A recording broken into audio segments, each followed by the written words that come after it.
Vous écoutez Radio Ici et Maintenant, 95.2 ici et maintenant.com sur Internet. Alexandre avec vous aujourd'hui. Notre invité Marie-Noëlle Budini nous présente son livre Moins et mieux, guide de la consommation responsable. Mais pas que ça. Évidemment, vous l'avez compris, je vous rappelle que ce livre est paru aux éditions Penser la vie autrement. Elle est interviewée aussi par Julia et par Christian Jacquiot, à qui je donne la parole immédiatement. Merci Alexandre. Bah oui, effectivement, on va dans cette dernière partie de l'émission peut-être parler davantage d'engagement citoyen, d'engagement local aussi avec Marie-Noëlle. Et puis c'est vrai qu'on, j'ai envie encore une fois de me faire l'avocat du diable, mais tout à l'heure il y a Marie-Madeleine qui t'a un peu interpellé, un peu violemment. Et puis on a envie de se dire, dans le fond, Marie-Noëlle, c'est un truc de riche ton histoire. Tu dois avoir beaucoup de sous pour tenir ce discours, non? Tu vis avec combien, franchement? Dis-nous tout. Ouais, voilà, je voulais pas le dire, mais vous me dites, vous me forcez à le dire. Moi, justement, je me suis dit, avant d'écrire un livre comme ça, je vais essayer de voir si pratiquement c'est faisable. Alors, bon, j'ai la chance d'être propriétaire de mon logement. Et je me suis dit qu'en consommant moins, ça me libérerait du temps. Et, enfin, non, pardon, c'est pas ça. Moi, je me suis mise en disponibilité pour le coup, Mhm. pour avoir beaucoup plus de temps pour m'engager dans ma vie familiale et ma vie sociale. Et j'ai essayé de voir si ça pouvait marcher. Voilà. Donc c'est vrai que je témoigne que, en tout cas, avec mon mode de consommation, moi aujourd'hui, avec 800 € par mois, en étant propriétaire de mon logement, ça c'est très important, et en ayant déjà une voiture, même si c'est une voiture d'occasion, etc., donc pas de gros frais comme ça, j'arrive à consommer pour moi responsable, c'est-à-dire en mangeant bio, alors par des circuits courts que j'ai montés il y a plusieurs années, en faisant beaucoup de choses moi-même, sans prendre beaucoup de temps. Il y a des tas de recettes rapides, en mangeant peu de viande, mais c'est pas une privation, hein, c'est aussi une démarche même, je dirais même philosophique, hein, par rapport à ça. C'est une prise de conscience aussi, en partant quand même beaucoup en vacances. Mais je sais pas, tout à l'heure je parlais de l'alter-tour. Voilà, il y a la possibilité de partir en vacances. On prend son vélo, on part faire du camping, on part marcher. On peut se dépayser, on peut partir avec d'autres gens. On peut. Oui, Bon, l'ambiance est excellente sur l'Alter Tour en plus. Ouais, Hein. mais voilà, c'est ça. Mais bon, alors pour certaines personnes, ça fera pas rêver. On se dira, oh, c'est ça, c'est pas très enthousiasmant. Mais chacun fait comme il veut. Mais bon, je pense que. Voilà, je pense que c'est quand même possible avec peu de moyens. Et On Christian, avait tu me donnais reçu, surtout un exemple oui, de oui, on quelqu'un avait reçu qui, avec voilà. Alex il y a quelques temps déjà sur les ondes d'ici et maintenant, effectivement, les fondateurs du mouvement Sortir du supermarché. Et on avait eu notamment Moon en ligne qui nous disait, moi j'étais une parfaite petite ménagère de moins de 50 ans, donc qui poussait son caddie, les caddies débordants, qui consommait. Elle me disait dans ma salle de bain, moi c'est plein de produits cosmétiques, tout L'Oréal et tout ce qui peut exister, etc. Donc je dépense beaucoup, beaucoup d'argent en parfum, tout ce qu'on peut imaginer, etc. Et puis elle payait aussi donc une nourrice pour ses 2 enfants, donc elle travaillait pour finalement dépenser tout ça. Puis un jour, elle s'est dit, ça me convient pas du tout, et elle a quitté son emploi. Elle s'est dit, maintenant, je fais tout. Je cultive un petit bout de jardin, je fabrique tout par moi-même. Donc elle fait effectivement sa cuisine, elle n'achète plus aucun produit pré-préparé, etc., pré-lavé ou autre. Elle fait même ses cosmétiques, son savon, avec des copains, ils se réunissent avec de la cendre, ils font le savon de Marseille, c'est assez extraordinaire. Et elle nous disait, eh bien, avec 45 €, je fais vivre chaque semaine une famille de 4 personnes.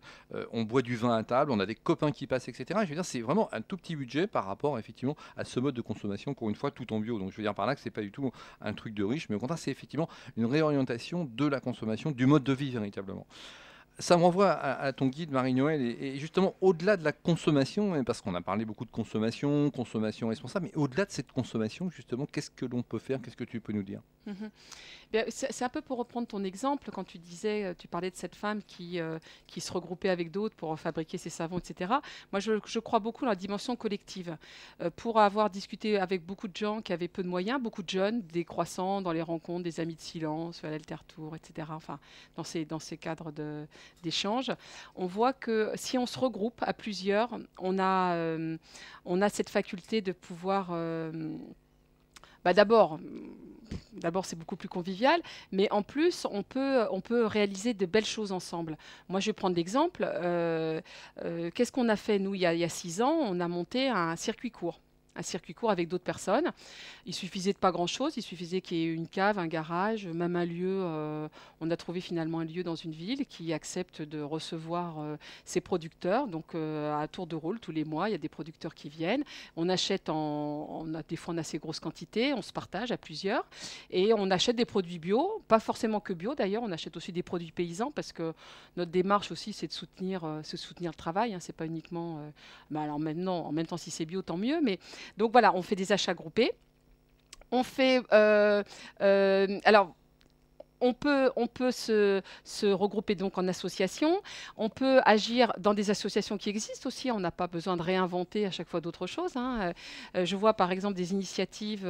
Toi, tu parlais de sortir du supermarché. Il y a une initiative très intéressante qui sont les gaz, hein, qui sont nés en Bretagne, des groupements d'achat groupés. Il y a là dernièrement, je lisais l'association Petit Pois à Lyon. Ils ont trouvé je crois que c'est dans une cité, enfin j'espère que je ne me trompe pas, un lieu, un garage où ils reçoivent des tas d'épiceries en gros. Et puis à tour de rôle, il y a toujours quelqu'un qui est là. Les gens ont les clés du garage, ils peuvent venir se servir en toute confiance, on dépose. Mais pour ça, il faut se regrouper. Après, il y a tout ce qu'on peut faire dans le cadre de... je sais pas, par exemple, les gens qui ont des jardins, qui veulent s'acheter la tondeuse, la... Le Karcher, non. Oui, le Karcher, pourquoi pas, mais zut, je comprends la C'est le facilité. geste, C'est la campagne électorale. Oui, qui te mais fait c'est parler le comme geste ça, de Marie-Noël. ou- Voilà, non. C'était pas ça. Zut, la La tronçonneuse, tronçonneuse. etc. Voilà. Ah, t'as une Et drôle alors, de façon de plutôt manier que la de faire tronçonneuse, ça, enfin. on se regroupe avec des voisins et on en achète que un. Et puis on se le prête. Enfin, tout le monde est propriétaire de. C'est un peu ce que dit Paul Ariès quand on dit qu'il faudrait quitter le fait d'être propriétaire et de passer à être usager plutôt que d'avoir chacun ses deux voitures. Est-ce qu'on peut pas avoir des voitures en commun? Maintenant, on voit des initiatives sur l'habitat groupé, sur les monnaies C'est un vrai complémentaires, changement sur de les villes en civilisation. transition. Hein. Donc, Vraiment. alors pour ça, c'est sûr qu'on ne peut pas faire ça tout seul dans son coin, mais dès qu'on trouve 2-3 personnes qui sont intéressées par ce type d'initiative, on se regroupe à plusieurs. Il Et faut les trouver. la somme étant le plus Il faut les trouver, c'est très intéressant que parce que les ça va partis. totalement à l'encontre de toutes ces formules, de toutes ces vérités qui sont ancrées dès le début de notre éducation. Alors ça dépend, pour certains, il y a des parents qui derrière ont déjà amené ces idées, mais on est encore formé dans la compétition. Je reviens à l'éducation dont nous parlions tout à l'heure, dans la possession, la compétition, écraser l'autre, être le premier, etc. Et justement, ce dont parlait Paul Ariès, ça va à l'encontre du système actuel, mais heureusement, j'ai envie de dire heureusement, la crise fait qu'on peut réfléchir différemment maintenant parce qu'on se pose d'autres questions. Mhm. Et je repense par exemple aux habitants de Julia, la ville de Libourne, je crois. Je crois que c'est Libourne, qui a réussi. C'est l'une des rares villes en France où on a un prix de l'eau qui est différent suivant son usage. C'est-à-dire que le prix est différencié. On considère qu'il faut tant de litres d'eau par personne pour ses besoins essentiels. Et là, je pense que le coût devrait être même bien inférieur. Voilà. Et est-ce qu'on doit payer, c'est l'exemple que donne toujours Paul Ariès, est-ce qu'on doit payer le même prix l'eau pour remplir sa piscine, pour aller pour celui qui ouvre un golf ou pour ou pour cuisiner, etc. Donc la ville de Libourne, je crois que c'est Libourne, désolé si c'est pas tout à fait ça, mais qui a institué ce prix différencié, c'est une démarche très intéressante, mais elle n'est pas sortie du chapeau. Elle est venue parce qu'il y a des associations justement qui ont porté ce projet, qui ont donné cette idée, et puis il y a des citoyens qui se sont regroupés aussi dans les fameux débats participatifs dans les Tout à communes fait. pour dire est-ce qu'on ne pourrait pas lancer cette idée? C'est aussi la remunicipalisation de l'eau. Hein, ce qui se fait aussi Le dans plus certaines important, communes. ce sont effectivement les échanges entre citoyens qui font avancer les choses. Julia. Oui, non, ce qui est intéressant, c'est de voir que la réponse, en tout cas les réponses que Marie-Noël Budini et ce collectif essaient d'apporter aux excès de notre société individualiste et consumériste à outrance, passent par la solidarité, le partage et le regroupement. Donc il n'y a plus l'individu en tant que tel, ou alors la prise de conscience, effectivement, elle se fait au départ au niveau de l'individu, mais après, à partir du moment où ça s'épanouit un peu plus, ça va au-delà et ça passe par le regroupement, le partage, le troc, la solidarité et des systèmes un petit peu originaux par rapport à ce qu'on a l'habitude de voir d'accès à la consommation, quoi. Tout à fait. Voilà. Oui, j'allais dire, en fait, Question. le système en fait, secrète aussi finalement ses contre-pouvoirs, parce qu'aujourd'hui on exclut beaucoup de gens de la consommation. On a dit, il y a 8 millions de pauvres, ça ne revient pas là-dessus, beaucoup de jeunes en situation de pauvreté. Du coup, les gens s'organisent, je pense à la colocation par exemple, où on passe d'un individualisme où les gens essayaient d'avoir leur appartement, etc., leur petit domaine à eux, où finalement aujourd'hui les jeunes sont dans le partage, n'hésitent pas à être 2, 3, 4, 5 dans un appartement, et du coup s'habituent à ce partage. Donc ça c'est quelque chose de très fort, parce qu'après c'est l'appartement, ça peut être la voiture, ça peut être etc. Et on le voit d'ailleurs, même les municipalités se lancent avec l'expérience Vélib, avec Autolib ou d'autres. Bon, ça reste un peu d'individualisme quand même pour le consommateur qui consomme un vélo, mais pour autant, c'est quand même du commun. C'est-à-dire qu'on dit aux gens, il n'y a pas besoin de chacun d'avoir un vélo. Il y a des vélos qu'on met en commun et tout va bien, quoi. Donc c'est quand même quelque chose qui évolue malgré tout, je pense, et qui notamment chez les jeunes de plus en plus se développe. Tout à fait. Et pas que chez les jeunes, parce que dernièrement, je lisais une initiative que je trouvais très très chouette sur l'habitat groupé des personnes âgées. Ah oui, tout à fait. Qui, pour justement pallier à la solitude et puis pour pouvoir justement s'entraider, etc. Et maintenant, de plus en plus, il y a aussi des colocations ou aussi ce qui se fait justement là, du côté de chez Pierre Rabhi, c'est ces fameux villages intergénérationnels où on va pouvoir... parce que ça, c'est un vrai problème aussi dans notre société actuelle. Qu'est-ce qu'on fait des vieux ? Qu'est-ce qu'on fait des malades ? Voilà, les populations qui sont complètement ghettoisées.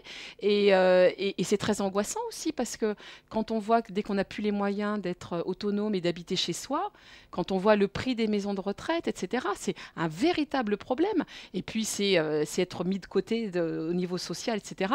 Donc, il y a aussi des habitats groupés qui se font.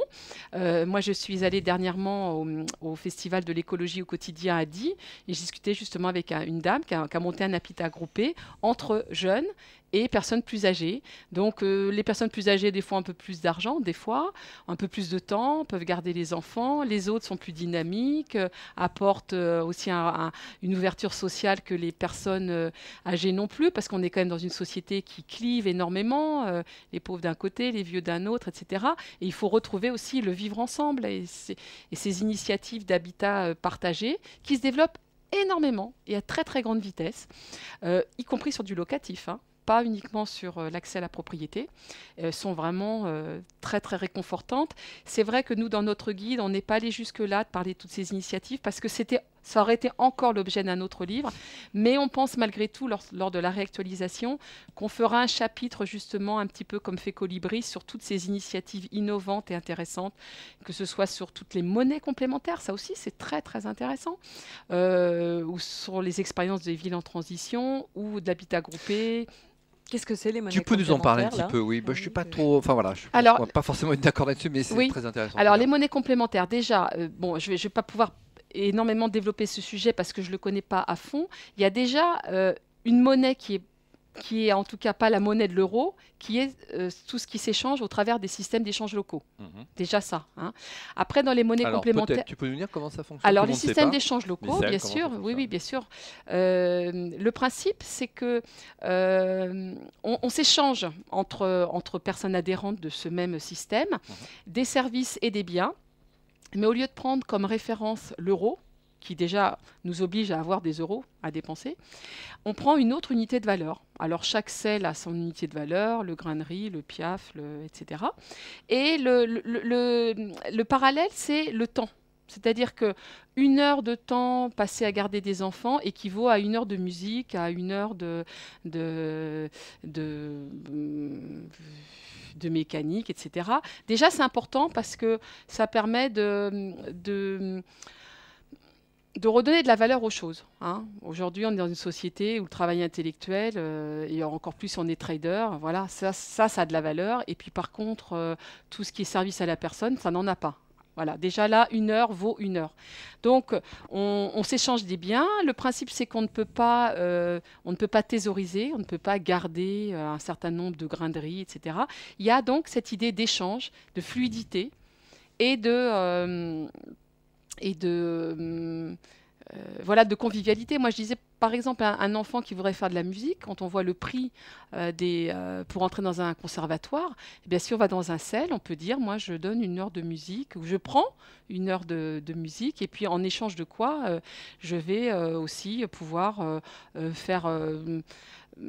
donner aussi mon savoir. Je sais que dans les réseaux réciproques d'échange de savoir, il y avait une démarche qui avait été très intéressante, qui avait été faite dans des milieux défavorisés, entre autres chez des femmes issues de l'immigration.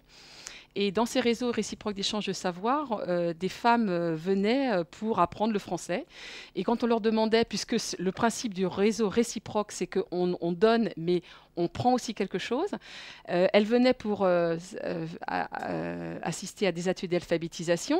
Et quand on leur demandait, mais qu'est-ce que vous pouvez donner, elles disaient, mais moi, je n'ai rien à donner, je ne connais rien. Et quand l'animateur, enfin la personne, les poussait en leur disant mais vous savez bien des choses, tout le monde est porteur d'un savoir. Et ben on voyait que ces femmes faisaient des ateliers de cuisine. De cuisine étrangère, etc.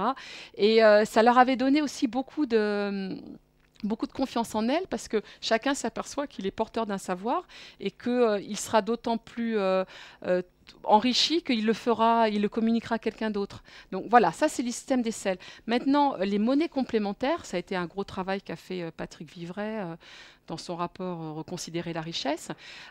Moi, pour avoir vu lors de l'Altertour, justement, on est passé dans les Alpes, dans un lieu où il y avait une monnaie complémentaire qui circulait entre différents acteurs locaux, acteurs économiques. Alors, il y avait l'épicier, il y avait un libraire, il y avait un restaurateur, il y avait des agriculteurs, etc. Et plutôt que d'aller acheter son miel en payant en euros, on paye avec une monnaie qui est pareil, une monnaie qui est commune à tous ces gens-là, de manière à ce que l'argent circule entre ces différents acteurs. C'est un peu ce qui a été fait au moment de la crise en Argentine, où l'argent circulait entre différentes entreprises qui permettaient à la fois de relocaliser et de maintenir, de soutenir des entreprises locales. Et l'argent donc circule, pareil, entre ces différents acteurs locaux. Est-ce que c'est Ça souhaitable? fonctionne. Alors, alors là, moi, il Je pose faudrait la demander, question, faudrait demander à Yann Chevet, enfin, T'as pas l'air à des convaincu. Mais je économies. suis pas convaincu parce que je me dis dans le fond, l'argent c'est bien parce que c'est quelque chose qui est Mhm. reconnu. Donc je veux dire, voilà, je peux avec mon billet de 10 euros acheter à Lille, à Marseille, à Bordeaux ou Mhm. ailleurs. Là, on se dit dans le fond, on est ici sur un territoire, on va dire, on est à Paris dans le 15e, on a une monnaie entre nous et puis pas question d'échanger avec ici les Moulineaux ou le 14e. ou C'est un peu ça, c'est de dire l'épicier d'ici, je le fais travailler, à côté je veux pas, les autres là-bas, c'est pas nous. Enfin, est-ce qu'on n'est pas en train de monter une espèce de barrière Ouais. territoriale, je veux dire, et de se Non. dire dans le fond, voilà, quoi, Ouais. il faut que, je sais pas, C'est-à-dire que dans les monnaies côté, complémentaires, ça va bien au-delà. Hein. Ça va jusqu'à, par oui, ça va loin, exemple, oui. des mutuelles, ça va sur des Ouais. assurances. Mais on avait du les, collectif, je veux dire. les fameux chèques déjeuner, toutes Ouais. ces choses-là, quoi. C'est aussi. Mais est-ce qu'on Oui, Christian. va pas opposer les régions riches avec les régions pauvres, les villages riches avec... Je veux dire, Neuilly pour avoir sa monnaie, Ouais, ça serait ouais, merveilleux. ouais, mais à ouais. côté, il y a aussi la Courneuve qui peut-être à ce moment-là aura sa pauvre petite monnaie, etc. Ouais. Tu vois ce que je Oui, veux dire? oui, bien sûr, Peut-être que bien sûr. Neuilly aura ses belles mutuelles, et oui, Mm. c'est bien. Mais voilà, on a quand même du collectif. On est Bien déjà, on essaie de pousser un peu j'allais dire les murs des nations pour aller Ouais. au-delà avec l'Europe et le reste. Et Ouais. j'ai l'impression qu'avec ces monnaies, au contraire, on est en train de monter des espèces de forteresses autour de, Oui, oui, oui. tu vois, moi c'est un Oui, truc oui. qui me fait un peu peur Je de me dire dans le fond, Mm. voilà, on est entre nous, on est vachement bien, mais surtout on ne Oui. veut pas regarder à côté. Bien Quoi. sûr, Et bien j'ai un sûr. peu peur de ça quelque part. Je Ça comprends. fait penser, tu vois, à ces équipes de foot, un peu les gens qui se peinturent le visage, en disant, nous on est telle ville, etc. Bien Mais, sûr. mais les autres sont ennemis et voilà, ça me gêne un peu. Oui, oui. Une dernière question de Julia qui va devoir nous quitter avant la fin de cette émission. Non, bah, j'ai pas de questions, c'est passionnant. J'aurais bien voulu rester jusqu'à la fin, mais bon, c'est comme ça. Simplement, je voulais juste souligner une phrase que j'ai glanée, une citation que j'ai glanée dans le bouquin et qui me semble bien résumer l'esprit du livre et sa philosophie. C'est pas moi qui l'ai écrit, malheureusement. C'est Gandhi, vivre tous simplement pour que tous puissent simplement vivre. Voilà. Tu aurais Je pu trouve que l'écrire. c'est, Tu aurais pu l'écrire. Oui, certes, certes. Merci, Christian. Merci à toi, Julia. Merci Julia. infiniment. Au revoir. Continuons cette émission et restons sur le mieux, Marie-Noëlle Budini. Le mieux, encore, il nous reste une dizaine de minutes environ à passer ensemble. Ça passe très très vite.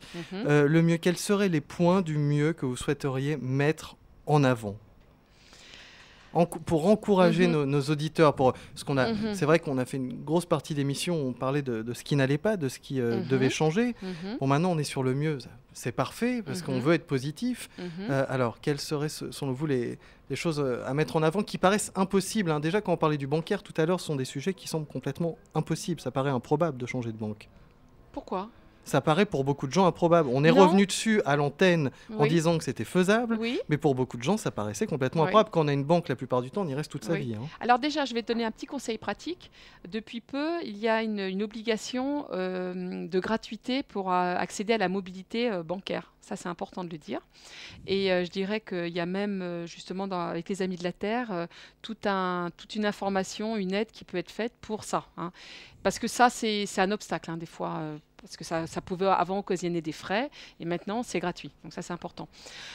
Moi, je sais que j'aime bien tout ce qui est la problématique autour de l'alimentation, parce que je trouve qu'on aborde tellement de choses à la fois pour sa santé, à la fois pour le soutien quand même aux paysans. Tout à Voilà, fait. je n'ai pas de paysans Qui dans sont ma ceux, famille. qui sont ceux qui font le pays, on le rappelle. Hein, Voilà, c'est pas les voilà, grandes villes qui font le voilà, pays, voilà. c'est ceux qui vivent autour des grandes villes. Voilà, qui disparaissent à grande vitesse. Il y a aussi des grands risques actuellement par rapport aux OGM. Donc ça veut dire aussi une mainmise des multinationales de l'agroalimentaire pour tout ce qui est culture. Donc c'est confisquer un savoir-faire qui existe depuis 10 000 ans, notamment par cette loi-là qui vient d'être votée en novembre sur l'interdiction de la vente des semences paysannes. Donc ça, c'est extrêmement important parce que là, on dépasse largement le cadre uniquement alimentaire. C'est carrément la réappropriation du vivant. Donc ça, c'est très très grave. Donc on peut toucher à ça. Comme tout à l'heure, on disait, on parle de la pollution, on parle du réchauffement climatique, parce que cette agriculture intensive, non seulement elle est très gourmande en pesticides, mais très gourmande en eau, très gourmande en énergie. L'énergie, on sait qu'on arrive sur des pics pétroliers et que là, maintenant, la future menace, c'est tous les gaz, tous les systèmes non conventionnels, les gaz de schiste. On est particulièrement touché en France parce que je crois qu'on est un pays où il y a des réserves de gaz de schiste très importantes. Donc, il y a des tas de dangers qui nous guettent et je pense que prendre le biais de l'alimentation, ça permet quand même, l'alimentation, donc le soutien pour le coup à l'agriculture respectueuse de l'environnement. On n'a pas parlé de la... Tout à l'heure, moi, c'est je voulais pareil. parler de... Oui. Oui. Avant Moi, la fin. oui, parce que dans l'alimentation, on n'a pas parlé du rapport animal. Alors moi, je ne suis pas une bête, une amie des bêtes, forcément. Mais je trouve que c'est intéressant de voir comment on se comporte avec les bêtes. Et parce que pour moi, c'est aussi le degré d'humanisation d'une société, de voir le rapport que l'on a aux animaux. C'est très intéressant de nous parler de ça. Voilà. Je ne l'ai pas abordé Voilà. à Essian parce que nous recevons très fréquemment l'association L214 sur notre antenne. Et donc, c'est un sujet vraiment que nous mettons en avant le plus possible. Donc, je me suis dit qu'on allait peut-être le laisser un tout petit peu de côté. Par contre, il y a un chapitre qui m'intéresse énormément dans votre livre, c'est celui concernant les loisirs. Oui. Et je trouve ça très intéressant qu'on parle des loisirs. Moi, quand j'ai vu ce chapitre consacré aux loisirs, immédiatement m'est venu en tête le théâtre de l'opprimé. Oui. Le plaisir de faire du théâtre et d'en même temps revivre des scènes sociales et de mieux comprendre comment certaines personnes évoluent dans notre société. Ça fait partie des loisirs qui font mieux connaître l'autre. Oui. Et qui, du coup, quand on connaît mieux l'autre, parce que c'est ça le thème principal, c'est s'ouvrir aux autres. Hein, moins et mieux. Le principal, c'est de parler à son voisin. Est-ce que vous pouvez nous donner 2-3 autres exemples de loisirs qui vont dans le sens de ce moins et mieux ? Nous, on a donné beaucoup de loisirs qui tournaient autour justement soit de l'environnement, soit de la culture. Hein. L'accès à... je donne l'exemple des universités populaires. Voilà. L'université populaire, c'est un accès gratuit. Il y en a pas mal dans beaucoup de villes en France et ça permet de rencontrer les autres, de pouvoir participer un peu comme dans le théâtre de l'opprimé parce que c'est pas juste une personne détenteur d'un savoir qui est face à un public complètement inerte et passif. Il y a des échanges, il y a des cafés philo, les cafés philo, il y en a énormément partout. Il y a des cafés citoyens, il y a le bar des sciences. C'est pas gratuit, c'est souvent financé par des subventions du département, régional, des subventions nationales. Donc c'est aussi une utilisation pour le coup qui est positive de nos impôts. Il y a au niveau de l'accès à l'environnement, il y a plein de choses autour de chez soi. Il y a des fermes pédagogiques, il y a des cueillettes, il y a le réseau des petits débrouillards, il y a le réseau des clubs CPN, connaître et protéger la nature. Bon, ça c'est pour les enfants, c'est aussi pour les adultes. Il y a des tas d'activités, y compris dans les médiathèques. Il y a des rencontres avec des auteurs, il y a des ateliers de cinéma, il y a des ateliers d'écriture. Voilà, nous on a voulu sortir des loisirs standardisés dans les grands parcs et attractions. On dépense beaucoup d'argent, on passe beaucoup de temps et bon, je veux pas nier le fait que ça amuse les petits et les grands. Hein. Le tout, c'est pas d'arrêter d'avoir ce type de loisirs, mais c'est peut-être de les modérer et puis de se tourner vers d'autres loisirs qui sont peu onéreux et qui sont des fois beaucoup plus riches, tant au niveau culturel qu'au niveau des liens. Et alors là, pour le coup, il y en a, nous on a listé, il y a énormément d'initiatives autour de chez soi. Le but étant d'inverser les valeurs, hein, que ça ne soit pas la norme, ces parcs d'attractions et autres, mais que ce soit l'exception et qu'on se rende compte du moment où on en profite. Tout à fait. Tout à fait. Christian. Oui, j'allais dire, et le guide, effectivement, regorge de bonnes adresses, d'idées, etc. Parce que c'est pas seulement des mots que vient nous donner effectivement notre ami Marie-Noël, mais je vois randonnée à vélo, randonnée à pied, bien sûr, avec un âne, etc. Il y a des séjours nature, il y a voyager en cargo, comment voyager effectivement sans se ruiner grâce au cargo, hébergement insolite. Alors on parle de maisons flottantes, cabanes perchées, enfin yourtes, pigeonniers. Il y a vraiment plein de choses quoi, pour celui qui a envie d'eux. Et ce bouquin qui fait, on l'a dit, plus de 360 et quelques pages, vraiment regorge de bonnes idées, de bonnes adresses. Et on l'a pas dit tout à l'heure, mais c'est un bouquin qui coûte 12 €, donc c'est pas cher du tout. Volontairement. Je pense que ça ne doit pas laisser beaucoup aux auteurs, effectivement, mais c'est pas rembourser l'objectif. au premier conseil. Voilà, consommer en moins. plus, exactement. Et alors justement, comment, parce qu'on n'en a pas parlé, on arrive bientôt à la fin de l'émission, comment est-il diffusé? Et puis j'ai vu aussi qu'il y avait un chapitre sur les libraires. Est-ce que tu peux nous dire un petit peu deux mots justement du monde de la librairie qui effectivement souffre pas mal aujourd'hui? Oui, je veux juste revenir un tout petit peu loisirs, vacances. Je veux donner juste citer deux initiatives. Les Woofers, WOOF, qui permet de voyager un peu partout en Europe et dans le monde en étant accueilli dans une ferme où en échange d'un service, on va être accueilli, logé, nourri, on va rencontrer d'autres jeunes. C'est super, on n'a pas beaucoup d'argent, on ne peut pas voyager loin, on voyage pratiquement gratuitement. Deuxièmement, le coach surfing. L'idée qui est maintenant carrément internationale, où chacun peut proposer un canapé, ça un marche lit. super bien. Ça marche très bien. Moi, j'ai des jeunes qui sont partis cette année jusqu'en Iran. Ils ont traversé la Turquie, ils ont rencontré les gens. Il y a même pas de réciprocité. Les gens vous accueillent, même des fois pour faire simplement une balade dans Paris. On peut dire voilà, moi j'habite à Paris, je propose de recevoir quelqu'un quelques heures pour lui faire visiter autre chose que la Tour Eiffel, etc. Je peux aussi l'accueillir chez moi. Et après, ça crée des liens parce qu'évidemment, les gens gardent leurs coordonnées, s'échangent. Il y a les réseaux Servas, les réseaux espérantistes, il y a le réseau des selles, la route des selles. Enfin, donc, il y a moyen aussi de voyager parce que toi, tu as cité les roulottes, etc. C'est un petit peu onéreux, mais il y a possibilité de voyager pour très, très peu. Voilà, ça, c'était pour terminer le chapitre sur les loisirs. Maintenant, sur les librairies, c'est vrai que on a fait tout un chapitre pour soutenir les librairies indépendantes, les cinémas indépendants. Pourquoi? Parce que si on se contente d'aller sans citer les grands réseaux de vente de bouquins, on ne trouvera pas les petits livres justement qui sont un peu contestataires, qui sont un petit peu marginaux, qui sont un peu originaux. On ne les trouvera pas. Or, on a la chance encore d'avoir une loi sur le prix fixe du livre, la loi Lang, qui nous permet d'acheter au même prix un livre, que ce soit dans une librairie, dans son coin, ou sur les rayons des grandes multinationales de la vente. Donc pourquoi, au contraire, on encourage les gens à aller acheter chez ces libraires, parce que ces libraires-là, c'est eux qui vont pouvoir aussi nous sortir le mouton à 5 pattes, le petit livre qui n'est pas très connu et qui a une très grande valeur, qui font un travail d'éducation, parce que souvent dans les librairies, il y a des après-midi qui sont consacrés à des rencontres avec un éditeur ou avec un écrivain. Pour les cinémas, c'est la même chose. On parle beaucoup des réseaux Utopia, des réseaux du cinéma indépendant, qui a de plus en plus de mal et qui souffre d'autant plus que maintenant il doit s'équiper de numérique. Et tous ces petits films qui ne verraient jamais le jour s'ils n'étaient pas soutenus par des réseaux indépendants. Donc nous, évidemment, on pousse les gens absolument à se tourner vers ces réseaux-là. Alors maintenant, le livre, comment on le trouve? Eh bien justement, on peut le trouver dans les librairies indépendantes. Alors il se trouve que nous, comme on est encore un petit éditeur, c'est pas évident parce que c'est un travail aussi un peu de militant de la part des librairies. Donc on peut le trouver directement en achat auprès de l'éditeur. Donc je rappelle www.penserlavieautrement.com et penser avec un R. On peut l'acheter donc directement auprès de l'éditeur et puis autrement on peut l'acheter dans les librairies. Et malgré tout, on n'a pas parlé du guide local. Ça, on peut pas parler de tout, Marie-Noël. Non, mais je veux juste te dire qu'il y a quand même un deuxième guide que l'on a fait nous sur le Val d'Oise parce qu'on habite dans le Val d'Oise et qui est un recueil d'adresses uniquement, 200 adresses, et c'est une déclinaison de tous les sites, toutes les choses que l'on traite dans le guide national.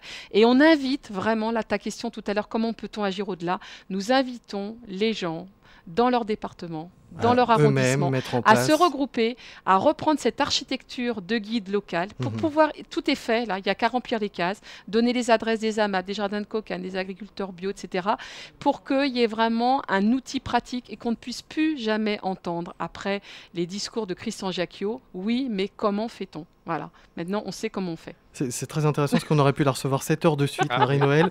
Elle dit tout le temps, mais on n'a pas parlé de ça, on n'a pas parlé du mieux, on n'a pas parlé de... Vous inquiétez pas, Ouais. les auditeurs pourront Ouais. voir dans votre livre tous les éléments qui concernent l'émission qu'on a réalisée aujourd'hui. Et puis, il y a plein de choses à trouver maintenant sur Internet. Je pense que le site d'Action Consommation existe toujours, j'imagine. Non, il est plus actif. Il est plus actif, mais on peut toujours lire les papiers qu'il y avait dessus. Certainement. Certainement. mais- Il y a plein de choses à lire, il y a plein de choses à faire. On peut rejoindre des groupes locaux, c'est ce que vous avez mis en avant aujourd'hui, Marie-Noël Voilà. Budini. Le plus important, c'est ce qui ressort, hein, c'est l'humain, c'est la rencontre avec l'autre, et c'est ce qui fait avancer. Christian Jacquiot. Oui, j'allais dire, effectivement, il y a ce petit guide. Marie-Noël, je sais que tu aimes bien parler de ce sujet, donc j'imagine on peut t'inviter pour des conférences. Il suffit certainement de contacter l'éditeur, je l'imagine. Mhm. Penser la vie autrement, on l'a dit. Ce Mhm. guide, il existe, hein, c'est moins et mieux guide de la consommation responsable, on l'a dit toujours, édité chez Penser la vie autrement. On peut se le procurer, c'est 12 €. Et je vous invite vraiment à le lire parce que c'est une foule d'informations. Encore une fois, il y a les pistes, et on l'a dit, c'est-à-dire l'information, sensibilisation, mais aussi une foule d'adresses. Et puis, je me rappelle des tout débuts de Marie-Noël avec son petit opuscule qui faisait 5 ou 6 pages. Elle disait toujours aux gens, s'il y a une adresse là-dedans qui n'y figure pas, envoyez-la à moi, je le compléterai. Donc, effectivement, comme il y a des rééditions régulières, complétez ce guide pour qu'il devienne vraiment tout à fait universel. Merci beaucoup. Merci Marie-Noël Budini, merci à vous. Merci à vous. Et à très bientôt. Très bien, merci. Merci Christian. Merci à toi, Alex, et merci à Marie-Noël, bien sûr. Et puis, à bientôt, j'espère. À très bientôt sur l'antenne. Christian Jacquiot, Marie-Noël Budini, Julia, sur l'antenne de Radio Ici et Maintenant, sur Internet, c'est ici et maintenant.com. Et c'était Alexandre avec vous aujourd'hui.